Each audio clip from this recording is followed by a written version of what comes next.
Assalamualaikum, salam sejahtera, selamat datang ke Buletin MFL. Baik, seperti yang kita tahu, MFL melakukan penstrukturan semula bagi saingan Liga Malaysia 2023 termasuklah dengan wujudnya Liga Simpanan yang menjadi pentas kepada pembangunan untuk pemain bawah 23 tahun. Dan saya sempat menemubual pemain-pemain muda daripada pasukan PJ City dan juga Sabah FC. Apakah yang diperkatakan oleh pemain-pemain ini mengenai kewujudan untuk Liga Simpanan pada musim 2023. Jom kita saksikan laporan yang telah disediakan.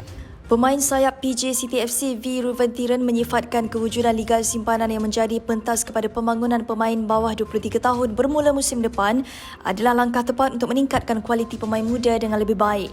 Namun begitu, dia juga tetap ingin bersaing untuk memastikan tempat di pentas Liga Super, dan dengan adanya Liga Simpanan ini akan menjadikan setiap pemain muda lebih berdaya saing untuk beraksi di peringkat lebih tinggi. Apa yang penting untuk pemain berusia 21 tahun ini adalah minit permainan yang diperlukan dalam setiap perlawanan, dan Liga Simpanan adalah pentas yang terbaik untuk mereka lebih menonjol dalam mempertaruhkan aksi. Saya rasa kompetitif. Dia lebih kompetitif. Saya boleh kerja keras lagi. Takkan saya nak main reserve league pula.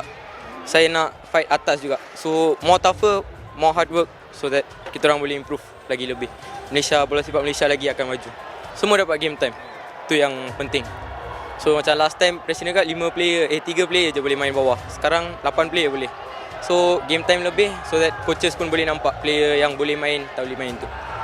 Sementara itu, penyerang muda Sabah FC Azad Haras Arman pula berpendapat pemain-pemain muda yang masih baru ingin menyesuaikan diri akan lebih berkeyakinan apabila mereka beraksi di pentas Liga Simpanan terlebih dahulu.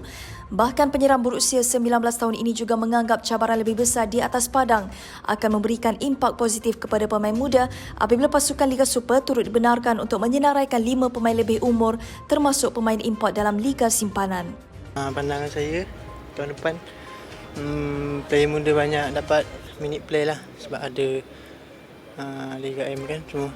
So tu salah satu baik jugalah untuk player-player siapa yang dari Liga Super, yang player-player muda lah boleh main dekat bawah. So dapat minute game semua, dapat confident lah untuk merebut tempat di Liga Super balik. Bagi saya cukup baguslah sebab yalah dapat main kan, sekurang-kurangnya adalah saingan untuk bersaing. So cukup baguslah. Macam saya cakap, cukup bagus untuk player-player yang muda ni. Ada import, kalau kita betul-betul nak main mesti dapat punya peluang. Sementara itu, penjaga gol Kuala Lumpur City FC Muhammad Azri Abdul Ghani berpandangan yang sama apabila berasakan pemain-pemain muda pada musim depan lebih beruntung kerana mendapat ruang minit permainan yang tinggi selain bersetuju kehadiran 3 pemain senior. Satu, yang kita ada league baru untuk bawah 23 ni bagus untuk player muda, sebab kita tahu main di Liga Super ni dengan Liga Perdana struggle untuk player-player muda yang bawah 20, 23 kan, macam saya nak main dengan Super League ni susah. Untungnya ada bawah 23 untuk kita orang dapat minit perlawanan kita orang dekat bawah 23. Ada bagus dia ni player-player muda macam player-player muda bawah 23 ni, at least dia orang dapat belajar dengan senior-senior. Lagi satu, dia orang cepat matang. Bila ada senior dalam padang ni, dia orang cepat matang. Kalau main satu level under 23 je, kita sama je. Kita sama level je lah. Tak ada kau lebih, kau nak push lebih, apa semua tak ada. Manakala pertahanan Selangor FC Harith Haikal Adam Afkar melihat Liga Simpanan akan menjadi saingan yang kompetitif dengan kehadiran 3 pemain import. Of course akan jadi kompetitif sebab seperti yang kita dengar dan tahu, tahun depan bawah 23 punya liga pun akan import. Betul, saya setuju. Saya akan dapat lebih banyak minit permainan. Tapi seperti saya cakap, saya akan cuba bersaing dengan player-player di atas, di import, Afro. Tapi jika ada peluang saya bermain, kalau tak ada peluang insya-Allah saya akan bermain di Liga Feeder Club. Kita Kim Swee menjelaskan beliau terpaksa menunggu pada minit-minit akhir untuk menyenaraikan kesebelasan utama memandangkan tonggak utamanya termasuklah Pak Tesu dan Badrul Bakhtiar tidak dapat diturunkan apabila tahap kecergasan mereka yang kurang memuaskan dan PJCT nyata tidak memberi laluan mudah kepada mereka untuk menguasai perlawanan sehingga percaturan pasukan pelawat membuahkan hasil untuk meraih 3 mata.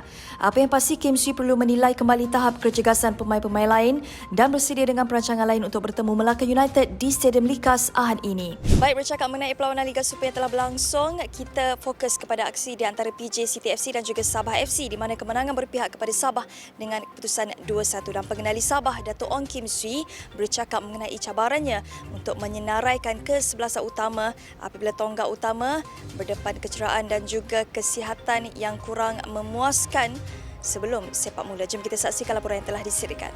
Ya, saya terpaksa menunggu sampai minit-minit terakhir untuk menamakan kesebelasan utama. Saya datang dengan 22 pemain. Pak dan juga Badrul Bakhtiar tidak dapat bersama pasukan tetapi mereka berada di hotel pasukan di mana tidak berehat dan tidak mempunyai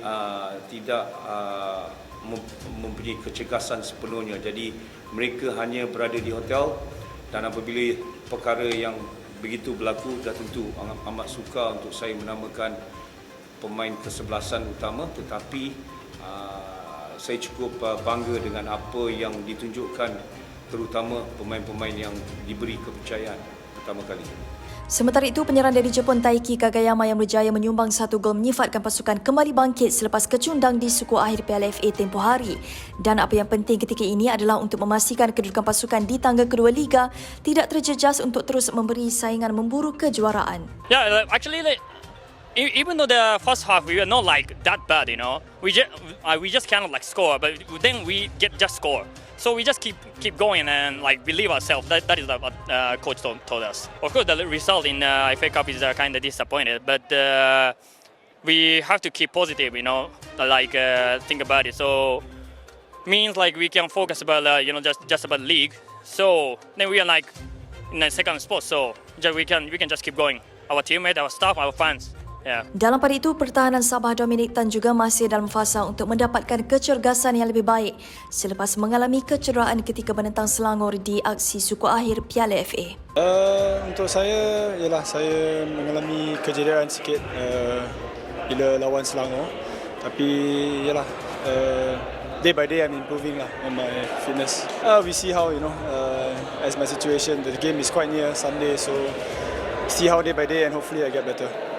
Baik, selain aksi antara PJ City dan Sabah FC, perlawanan yang turut berlangsung menyaksikan Melaka United FC berjaya menewaskan Penang FC dengan keputusan 4-1. Manakala keputusan 4 lagi perlawanan yang berlangsung pada Rabu membabitkan Seri Pahang FC yang menang 2-0 ke atas Selangor FC, Sarawak United tewas 0-4 kepada Johor Darul Takzim, Terengganu FC tersungkur 1-2 kepada Negeri Sembilan dan Kuala Lumpur menang 2-1 ke atas Kedah Darul Aman FC.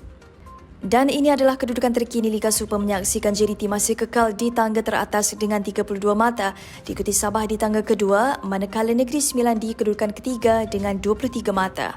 Ini pula kedudukan Liga Premier dengan Kelantan FC berada di takhta Liga dengan 26 mata, diikuti JDT 2 di tangga kedua dan Terengganu FC 2 di tempat ketiga. Untuk itu sampai di sini sahaja Bulletin MFL, teruskan menyokong pasukan kesayangan anda. Saya Mia Ibrahim, Assalamualaikum dan jumpa lagi. Download aplikasi Shoot sekarang.